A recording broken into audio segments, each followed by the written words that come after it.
נשמת כל חי תברך, תברך את שמך השם. נשמת כל חי תברך, תברך את שמך השם. ומבלעדיך אין לנו מלך ומלך. Shalom Ouvracha, un shiur un peu spécial ce soir puisque je le dédie pour la tzlacha de mon petit-fils Michael. C'est ce soir son Pidyon Aben, donc une grande tzlacha bien sûr à ses parents et à toute la famille, un grand Mazal Tov. Donc c'est Rosh Chodesh qui se lève ce soir, Chodesh Tov Umvorach. Il est écrit au niveau de Chodesh qui se lève que Mitgale Koach HaMe'atim, c'est-à-dire que pendant ce mois de Kislev, alors on va dévoiler quelque part le pouvoir des Me'atim, ceux qui sont petits. Ça veut dire quoi? On sait que pendant le Chodesh Kislev, alors on a appris que la petite lumière qui est venue bien sûr des fioles d'huile, elle a pu durer justement pendant les 8 jours et elle a pu écarter tout le Chosher, toute l'obscurité. De même, nous aussi, avec un petit Maaseh Katan, une petite action comme il se doit, alors combien est-ce qu'on pourra transformer ce mois? Ça dépend de nous. Si nous on est conscient qu'une petite action sur terre, elle a autant de portée, alors on va essayer de faire l'effort justement, et c'est quelque part cette lumière de qui se lève qu'on demande à Hachem de nous accompagner au travers de tout le mois. Rabotai, Parashat Toldot, une paracha des plus spéciales de la Torah puisque c'est la paracha des questions. Comme on va le voir tout de suite, on va essayer de plonger dans le cœur du sujet. Il y a bien sûr la Beracha et il y a avant cela la Bechora. Et comme le Zohar le dit, ce sont les mêmes lettres. Bechora et Beracha, ce sont les mêmes lettres. Et donc ici, à nous d'essayer de comprendre un petit peu le fond des choses. On voit d'une part que Yaakov Avinu, qu'on surnomme Ishtam Yoshev Ohalim, ce même Yaakov, alors il attend un jour que son frère revienne des champs. Et bien sûr que Rashi nous dit que ce jour-là, Esav Aracha, qui avait 15 ans, revenait des champs parce qu'il avait commis les 3 plus graves Averot, Giloui Arayot, Shefichut Damim et Avodah Zara. Vehu Ayef, la Torah, elle témoigne qu'il était fatigué. Et à ce moment-là, c'était ce même jour où Avraham Avinu, il était niftar, et Yaakov Avinu avait préparé un plat de lentilles. Et donc, lorsqu'il était arrivé épuisé, Esav demande à Yaakov de lui donner de ce plat. Bien sûr, il ne le dit pas dans ces termes, on va revenir plus tard, mais Yaakov Avinu, qu'est-ce qu'il fait? Il lui dit, regarde, juste signe-moi ce petit papier, le droit d'aînesse, et après je te donne à manger, je vois combien tu as faim. Et donc il lui dit, non mais c'est quoi ce papier que tu me fais signer? Il dit, c'est rien, on va en reparler après. Et donc en fin de compte, c'est là qu'il y a eu le droit d'aînesse qui a été acquis, qui a été acheté justement en bonne et due forme par Yaakov. Mais c'est toi qu'on appelle Ishtam Yoshev Ohalim, c'est-à-dire, est-ce que tu es aussi tam que ça en a l'air, tu es aussi intègre? Arrête, tu as pris le droit d'aînesse pour un plat de lentilles. Ça c'est première grande question. Deuxième grande question, on voit que finalement pour obtenir les brachot, alors Yaakov Avinu, qu'est-ce qu'il a fait? Il s'est déguisé, justement, il a pris les vêtements de Esav pour aller prendre la bracha de son père Yitzhak à la place de son frère Esav. C'est ça, Ishtam Yoshev Ohalim, encore une fois. Comment est-ce qu'on peut essayer, Birchlal, de commencer à lire cette paracha? Il n'y a ni queue ni tête. Comment est-ce qu'on peut s'en sortir? Rabotai, dans toutes les parachutes de la Torah, il conviendrait de lire, bien sûr, le pirouche du Zohar à Kadosh. Mais dans cette paracha, il me semble que c'est obligatoire. C'est obligatoire parce que on n'arrivera pas à s'en sortir. Il faut réaliser que Yaakov Avinu, lui, n'a pas voulu prendre le droit d'aînesse, justement parce que à l'aîné revient la double part, Pishnaim. Pourquoi? Yaakov Avinu, lui, ne cherchait pas, justement, ce droit d'aînesse pour obtenir plus d'héritage. Ça n'avait rien à voir avec cela. Le Zohar HaKadosh nous dévoile que Yaakov Avinu, alors il a reçu dans sa vie 4 brachot. La bracha qu'on voit dans la paracha de cette semaine, celle de Yitzhak Avinu, c'est la plus grande bracha que Yaakov Avinu a reçue. Autre bracha que Yaakov Avinu a reçue, on le verra dans Parashat Vaishlach, lorsque il s'est battu avec l'ange de Esav. Alors l'ange de Esav, il lui a dit « Lâche-moi parce que est arrivé le matin ». Et Yaakov, il lui dit « Non, ki im berachtani, je te lâcherai que lorsque tu me feras la bracha ». Et on voit que cet ange qui est fait de feu, alors Yaakov Avinu, il a pu se battre avec lui, il a pu même gagner la bataille, et l'ange, avant de le quitter, lui a fait une bracha. Autre bracha, lorsque, à l'âge de 63 ans, il a dû quitter sa maison, une fois qu'il a reçu bien sûr les brachot de son père, alors sa mère l'a appelé et elle lui a dit « Regarde, Esav, il a envie de te tuer. Et donc, tu devras quitter. » Juste avant de quitter la maison pour aller se marier, alors Yitzhak Avinu l'a appelé et lui a fait une bracha. Une bracha en dehors des brachot qu'il lui avait fait auparavant. Et une fois que Yaakov Avinu était sur sa route pour aller justement dans la maison de Lavan, etc., pour aller chercher une femme, alors c'est là que Akadosh Baruch Hu s'est dévoilé et lui a fait une bracha, Ushmarticha, et je te garderai, toi et ta descendance, etc. Et donc on voit que Yaakov Avinu, alors il a reçu 4 brachot en tout. Le Zohar vient nous dévoiler que Yaakov Avinu, la plus petite de ces 4 brachot, il l'a gardée pour lui. C'est laquelle? Celle que Yitzhak Avinu lui a fait juste avant qu'il quitte la maison pour aller justement aller se marier. Et donc cette bracha, pourquoi il l'a gardée? Parce qu'il savait, Yaakov Avinu, combien d'épreuves l'attendaient. Et on l'a vu, il a dû justement, d'une part, alors il s'est fait piller par son neveu Eliphaz, ensuite les 14 années en train d'étudier chez Shem Ve'eber, il arrive chez Lavan, il est resté là-bas pendant 20 ans, il a travaillé 7 ans pour Rachel, 7 ans pour Léa, et il a travaillé 6 ans pour lui, et ensuite, 2 ans après, il a rencontré Esav, la rencontre avec Esav, après il a eu l'épreuve de Yosef Hatzadik, et donc toutes ces choses-là, il a pu les surmonter grâce à la bracha de Yitzhak. Mais les 3 brachot qu'on a citées auparavant, qui sont les plus grandes brachot, Yaakov Avinu, il a dit, moi je ne les touche pas pour moi. Ça c'est uniquement pour ma descendance, pour les Béné Israël. Pourquoi? Parce que je sais qu'à la fin des temps, combien est-ce qu'ils auront besoin de ces brachot. Et Rabotai, regardez ce que le Zohar nous dévoile. Lorsque les Béné Israël, ils ont dû traverser l'Égypte, Mitzrayim, alors qu'est-ce qui a permis aux Béné Israël justement de vaincre l'épreuve de l'Égypte avec Paro, avec tout ce que cela sous-entendait, la servitude, etc. C'était justement la bracha de Yaakov. Ensuite, lorsqu'ils étaient en Galout Bavel, comment est-ce qu'ils ont réussi à s'en sortir encore une fois? La bracha de Yaakov.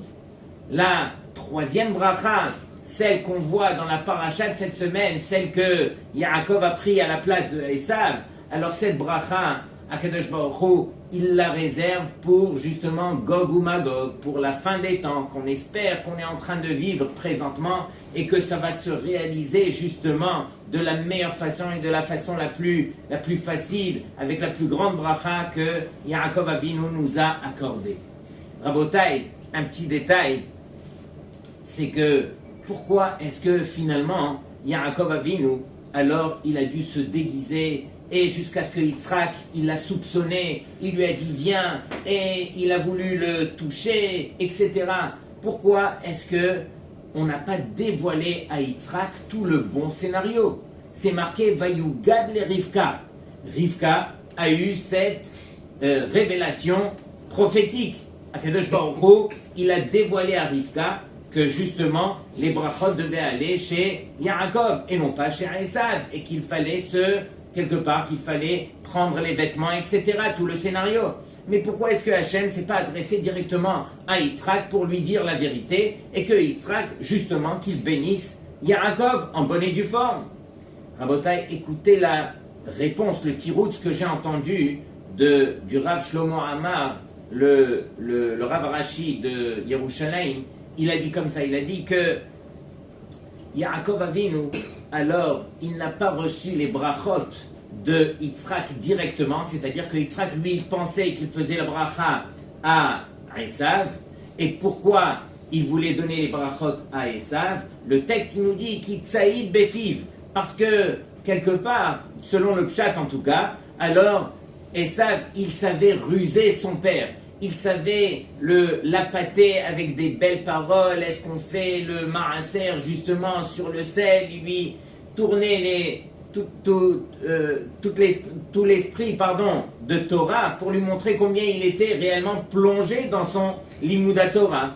Et bien sûr que Yitzhak, lui, on n'allait pas l'entourlouper aussi facilement. Yitzhak, lui, il espérait que ses brachot allait permettre justement à Esav, qui lui était dans les valeurs de ce monde-ci, dans les valeurs matérielles, il se disait que ces brachot pourraient aider Esav, pendant que Yaakov réellement n'en avait pas besoin. Yaakov, c'est le tzaddik. Le tzaddik, lui, Akadosh Baruch Hu le juge comme il est, et grâce à ses bonnes actions, alors il n'avait pas besoin des brachot.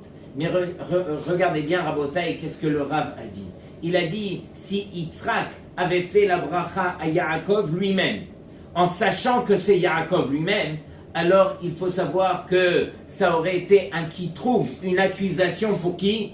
Pour toutes les générations à venir, pour nous. Pourquoi? Parce que le Satan, lui, il va venir nous accuser en nous disant « Mais ces brachot, elles reviennent à Yaakov. Est-ce que vous ressemblez à Yaakov ?» Et donc du fait que on n'est pas tous au niveau de Yaakov, on ne ressemble pas tous malheureusement à Yaakov Avinu, alors ces brachot, on nous les aurait retirés. Et Akadosh Baruch Hu, il a fait qu'au contraire, que Yitzhak, il voulait donner les brachot à Esav, et qu'en fin de compte, c'est Yaakov qui les a pris déguisés en Esav, et à partir de là, alors le Satan, qu'est-ce qu'il va dire? Il va dire, mais je vais vous retirer les brachot, mais en fin de compte, est-ce que Yaakov déguisé en Esav, il n'est pas aussi bon que Esav lui-même, si ce n'est pas mieux? Et donc, il pourrait mériter de la sorte les brachot. Mais quelque part, à Botaï, ce qu'il faut essayer de comprendre aussi, c'est que Yaakov Avinu, lui, bien sûr, il a reçu les brachot. Mais regardez le scénario, comment Akadosh Baruch Hu, il a orchestré. Sous-entendu que à la fin des temps, alors malheureusement, il y aura beaucoup de Béné Israël qui auront plus l'air de Esav que de Yaakov.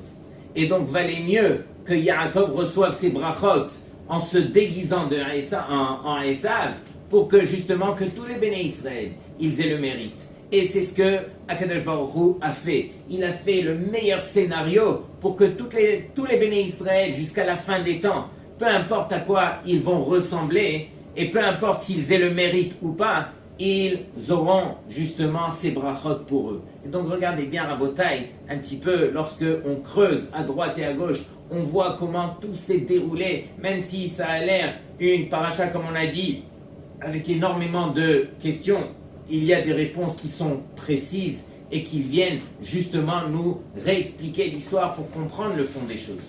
Et donc Rabotai, juste pour terminer, on sait que le Motsai Shabbat, à Melavé Malka, alors il y a deux chansons qu'on a l'habitude de chanter, une sur Yaakov Avinu, Altira Avi Yaakov, et une sur Eliyahu An-Navi. Et si vous remarquez bien, dans Parashat Bechukotai, Rashi, il nous dévoile que dans toute la Torah Kula, il y a le nom de Yaakov Avinu qui a été écrit 5 fois avec un Vav. Normalement, Yaakov ne s'écrit pas avec un Vav. Et là, il est malé avec un Vav. Pendant qu'il y a aussi 5 fois marqué le nom de Eliyahu Hanavi sans le Vav. Comme le passage que tout le monde connaît, Hine Anochi Sholeach Lachem. Et Elia Hanavi. On dit Elia sans le Vav. Et donc, le Maharal, il dit, mais pourquoi cette différence? Pourquoi d'abord 5 fois? Pourquoi le Vav?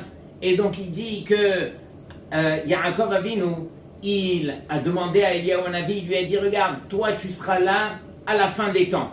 Et je veux m'assurer par une shevoua, par un serment, que tu seras là justement pour protéger mes enfants, les Béné Israël. Et que ces brachot et cette promesse que j'ai reçue d'Hachem, elle va se réaliser sur mes enfants, les Béné Israël. Et donc, le Maharal, il dit comme ça, il dit que finalement, qu'est-ce qu'il a fait Yaakov pour s'assurer? Il a pris sa main, et on sait que le Vav ressemble à un doigt, et donc c'est la raison pour laquelle on a enlevé justement le Vav de Eliyahu et on l'a mis chez Yaakov.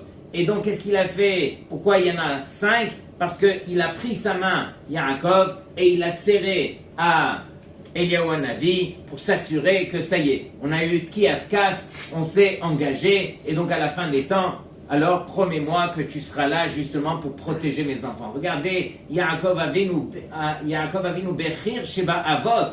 Combien est-ce qu'il s'est battu justement pour recevoir ces brachot?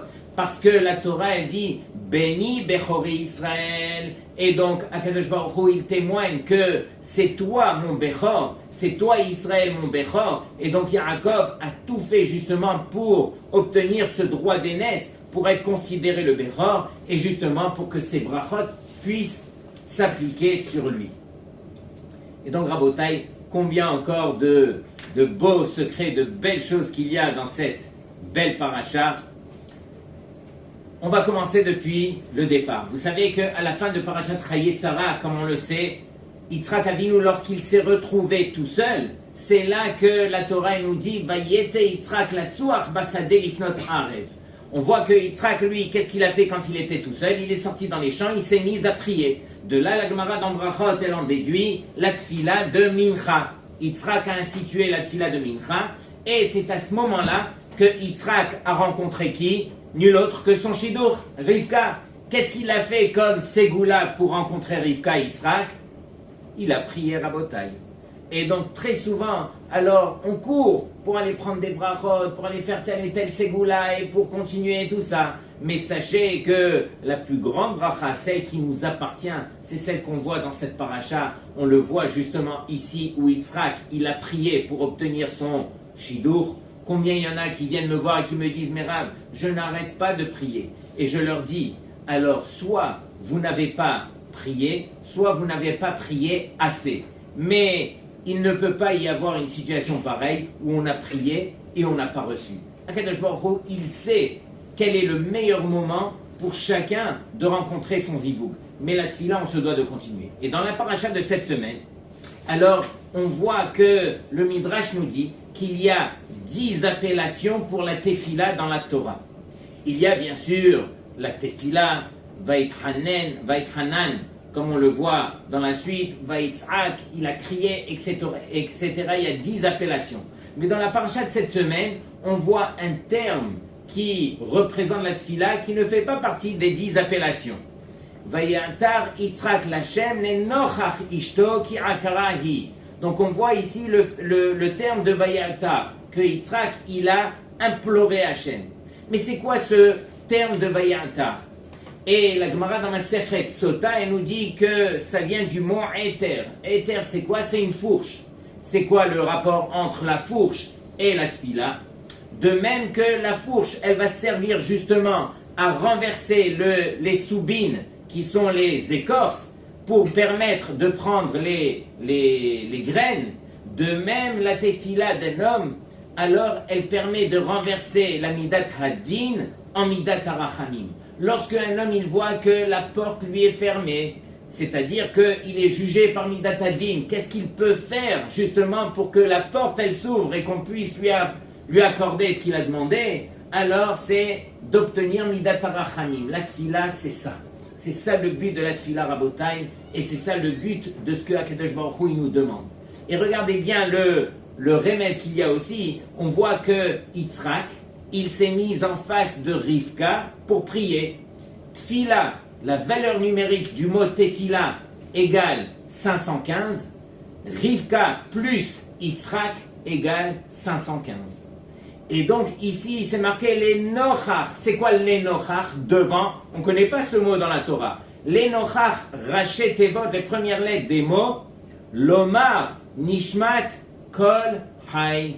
Celui qui apprend à se tourner vers Hachem. Vous savez que le soir de Hoshana Rabbah, lorsque on est épuisé, toute la nuit on est resté réveillé à étudier la Torah. Ensuite, on est arrivé au petit matin et on va faire une des tfilotes les plus longues de toute l'année. Et bien sûr avec le loulav autour, etc. On va faire 7 tours autour de la Teva avec le Sefer Torah. Ensuite, on va faire le Moussaf. Ensuite, on a terminé, on n'a pas encore terminé, on va sortir, on va faire Chabatat, la Chabata des Haravot. Et ensuite, lorsque là on a terminé, on revient, on ouvre le Echal, Nishmat Kol Hay pour remercier Hachem. Quelqu'un qui remercie Hachem. Quelqu'un qui, pour lui, sa réponse, son effort, c'est de remercier Hachem. Il a une chance de s'en sortir sur terre.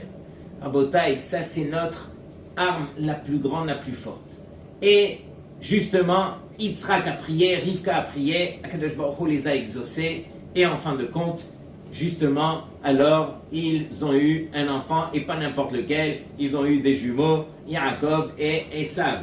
Entre parenthèses, pourquoi est-ce que Rivka était Akara? Elle était justement stérile, parce que on ne voulait pas que Rivka, elle ait eu la bracha de qui? De nul autre que Bethuel, son père. Avant de quitter la maison, rappelez-vous, alors son père, il lui a dit At Haï, pardon, pas son père, c'était Lavan, son frère. Son frère, qui était un Racha Gamour, il lui a souhaité une bracha.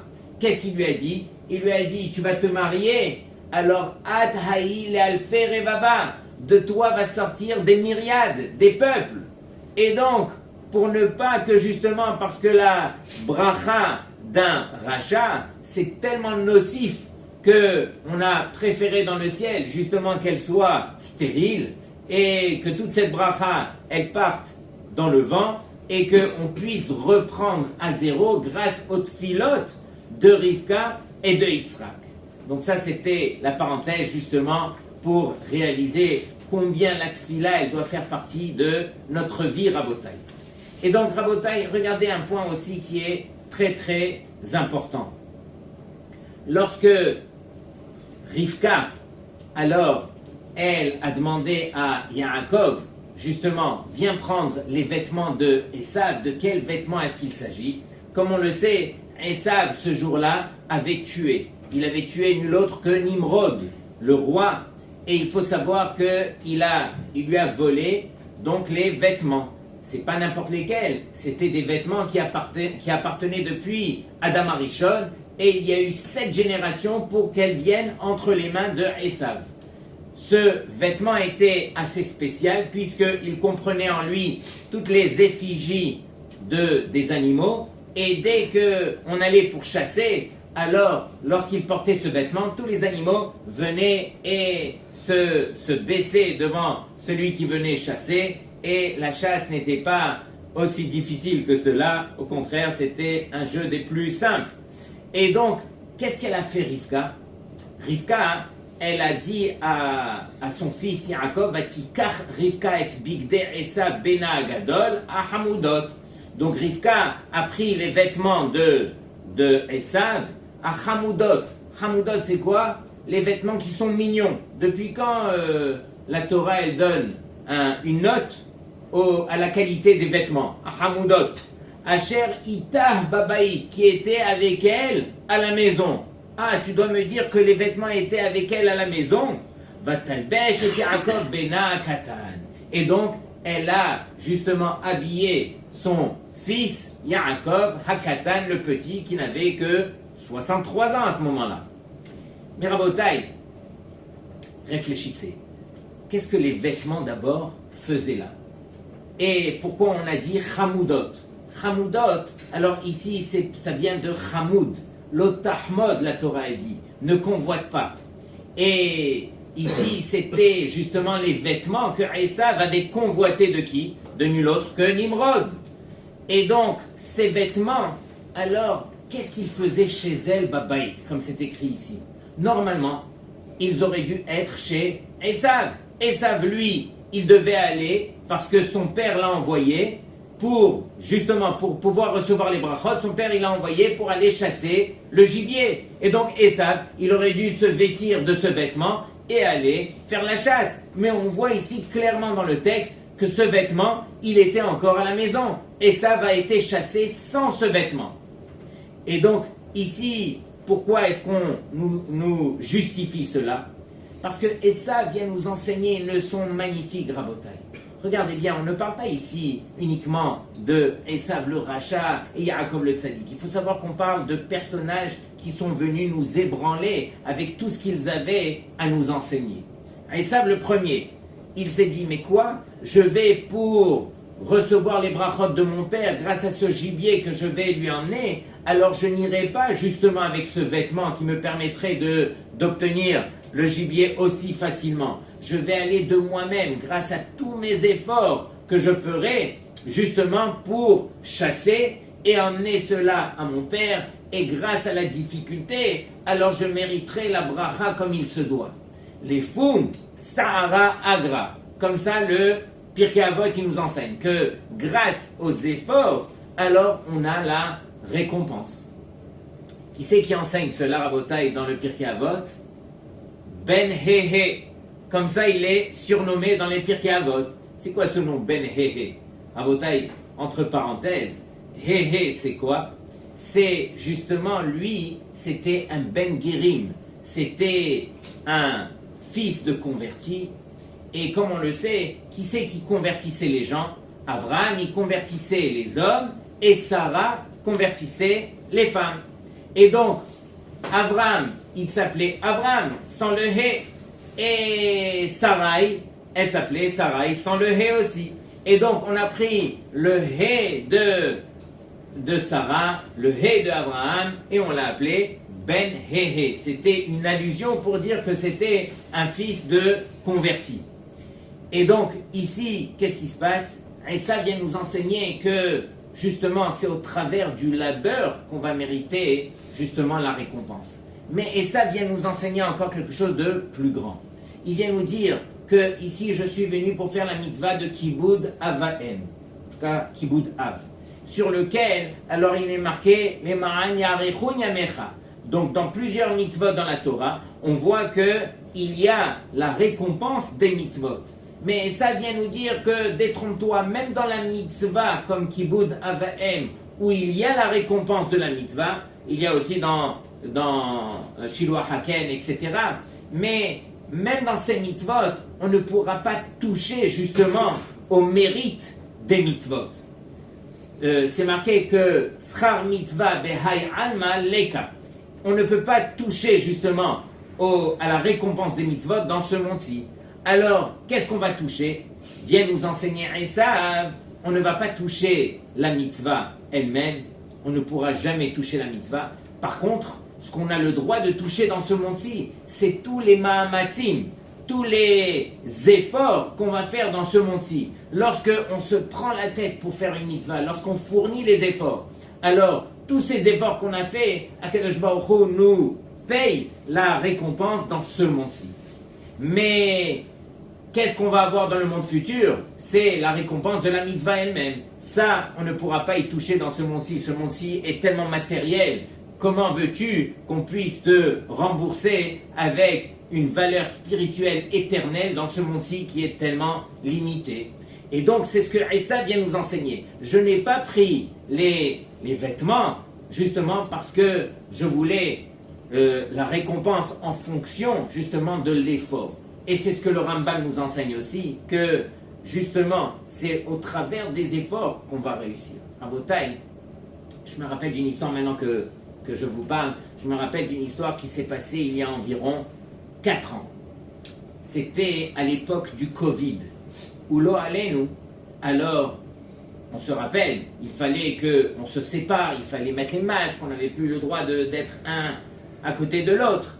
Et on raconte qu'en Eretz Israël, alors il y a eu un mariage qui a été fait en petit comité, mais quand même c'était à l'époque où c'était, même ça en petit comité, c'était interdit, et donc les gens sont venus, et bien sûr pour honorer le Khatan et la Kala, ils avaient tous les masques, mais il y avait quand même un peu de monde qui se sont mélangés. Et voici qu'au milieu du mariage est arrivée la police, ils ont cherché le Khatan et la Kala, ils les ont pris, ils les ont menottés, ils les ont emmenés au poste de police et ils les ont gardés jusqu'à 3h30 du matin. Imaginez Rabotai, un Khatan et une Kala le soir de leur mariage, ils l'ont passé au poste de police, tous les invités qui sont restés en train de les attendre, le mariage était un fiasco total, tout ce qui avait été dépensé, le traiteur, la musique, le photographe, etc. Bekitour, un vrai cauchemar de mariage. Et imaginez combien la Kala, elle a pleuré et elle a continué à pleurer après cela. Et donc, ils sont revenus à 3h30 du matin, il restait encore un petit peu d'invités, ils ont fait ce qu'ils ont pu, mais le mariage, ça y est, c'était déjà terminé. Quelque temps après, alors on se rapproche de Rosh Chodesh Elul, un moment de tchouva, et voici que le père du Khatan, il reçoit un coup de fil. C'est qui? C'était un garçon qui s'est présenté au téléphone et il lui a dit, écoutez, je dois absolument m'excuser pour ce qui s'est passé. Il lui dit, mais qu'est-ce qui s'est passé? Raconte-moi. Il lui dit, mais écoutez, c'est à cause de moi que la police est arrivée ce soir du mariage et tout ce qui s'est passé. Il lui dit, quoi? C'est à cause de toi? Qu'est-ce que tu as fait? Il a dit, mais écoutez, j'ai vu tellement de mélanges, j'ai vu les gens se rapprocher, j'ai vu les gens danser et on n'avait pas le droit. Je me suis dit, bon, je vais bien faire les choses pour ne pas qu'il y en a qui tombent malades et donc je vais appeler la police. Mais j'étais à des kilomètres d'imaginer que la police serait rentrée, elle aurait pris le Khatan et la Kala. Moi je me suis dit, elle allait rentrer, elle allait faire de l'ordre et ça va s'arrêter là. Mais malheureusement, alors l'histoire, on la connaît. Et tout ça, c'est de ma faute. Et il s'est mis à pleurer, tout ça. Le père, il lui dit, je ne te pardonne pas, ni Ba'olamazé, ni Ba'olamaba. Il lui dit quoi? Mais moi, ça fait des mois que je cherche à me marier et je n'ai plus aucun chidour. Tout ce que je vous ai fait, c'est retourné contre moi. Pardonnez-moi. Je veux rien savoir. Et donc, il lui raccroche le nez. Le lendemain soir, alors le Bachour le rappelle. C'était un Bachour qui était tenace. Et donc il lui dit, écoutez, pardonnez-moi, il se met encore une fois à pleurer, tout ça. Le père, lui, qui avait passé la nuit, il lui dit, regarde, tu sais quoi, de toute façon, le mariage, tout a foiré. Et donc, la vérité, moi, je te pardonne, mais c'est pas à moi qu'il faut demander pardon, c'est au Khatan et à la Kala. Alors, s'il vous plaît, donnez-moi le numéro du Khatan. Et il refait la même chose avec le Khatan. Et il l'appelle, et il lui raconte, il lui explique et tout ça. Mais le Khatan, lui aussi, il est hors de lui. Et le Khatan, encore une fois, il raccroche. Le lendemain soir, il le rappelle et tout ça. Et le Khatan, il a eu la même réaction que le père. Il a dit, tu sais quoi, moi ça me dérange pas, je te pardonne, de toute façon, on a tout perdu. Mais la vérité, la Kala, elle te pardonnera jamais. Et il dit quoi? Et donc, là, le Bachour en question, il va chercher un des grands rabbinim d'Eretz Israël, il lui explique toute l'histoire. Finalement, ce Rav, avec beaucoup de chokhma, il convoque justement le Khatan et la Kala, et il leur dit, écoutez, voilà, je ne vous ai pas convoqué pour rien. Il leur raconte l'histoire, et il leur dit, écoutez, je sais que ce n'est pas évident du tout de pardonner ce Bachour, alors vous avez perdu votre mariage jusqu'à aujourd'hui, vous en pleurez. Mais la vérité, alors celui qui pardonne sur terre, quelqu'un qui normalement il n'aurait pas dû le pardonner, mais il le pardonne quand même, sachez que Minash Shamaim, on vous fera un miracle. La Kala, elle entend cela et elle se dit de toute façon j'ai déjà tout perdu, et elle dit si je peux gagner un miracle on ne sait jamais, et donc elle lui dit ok, je pardonne le Bachour, dites-lui de ma part, je lui pardonne. Et donc quelques jours après cela, Rabotai, il y a eu une chose terrible. Le Khatan et la Kala étaient dans leur voiture, ils ont pris l'autoroute et il y a une voiture sur le côté gauche qui les a percutés et ils ont fait 7 tonneaux dans la voiture. Et donc bien sûr que les pompiers, Hatsala, l'ambulance, tout le monde est arrivé, tout ça, la voiture était en miettes. Et donc le Khatan et la Kala sont sortis indemnes de cet accident, pas une égratignure. Qu'est-ce qui s'est passé? Tout le monde a demandé, les policiers, tout le monde a demandé, mais comment vous avez fait pour survivre? Et donc ils ont dit, mais à peine on a reçu le choc, la fenêtre était ouverte, on a sauté par la fenêtre et on est sorti de là avec aucune égratignure, tout s'est passé par la main d'Hachem. Et donc on voit que justement ils ont raconté cette histoire, le Khatan et la Kala ont raconté cette histoire qu'ils n'auraient pas dû lui pardonner. Ils avaient des bonnes raisons de ne pas lui pardonner. Mais quelqu'un qui pardonne, quelqu'un qui prend sur lui, Akadosh Baruch Hu lui fait un miracle.